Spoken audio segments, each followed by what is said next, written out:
আজকের সোমবার, আর আজকে আমি সারা দিনে কি কি খাচ্ছি সেটাই তোমাদেরকে দেখাবো। এখন খাবো আমি এই বিটের জুস। বাজে 10টা, মানে অনেকটাই দেরি হয়ে গিয়েছে, কিন্তু কি করা যাবে, খেতে হবে। খেয়ে নি তাড়াতাড়ি।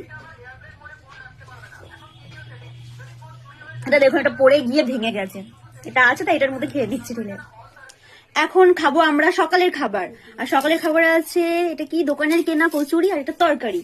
তো বাড়িতে ঘুগনি, বাড়িতে বানানোর সময় নেই, তারপরে দোকান থেকে কিনে এনেছে, এখন খাবো। খেয়ে নি। পড়বে পড়বে, অল্প অল্প অল্প অল্প করে নে।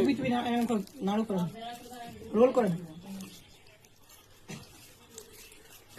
রান্না করছে, ভালো করে কাজে গেছে বাবা। এখানে আমার মাসি এখন মাছ ভাজছে, আমি এখন মাছ ভাজা খাবো। মাছ ভাজা লাইলেন থেকে ভাজা।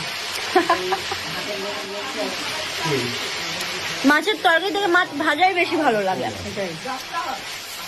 বাড়িতে চিকেন হবে, এটা মাংস ধুয়ে রাখা আছে, ধামসা ধামসা করে আলু কাটা এখানে, আর আমার মা ওখানে পেঁয়াজ রসুন এগুলো ছাড়া। এখানে চিকেন ম্যারিনেট করে রাখা আছে, ঠিক আছে। এবার রান্নাটা হতে পারে।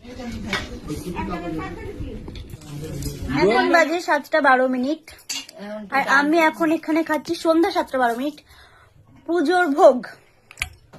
খাই এটা আগে।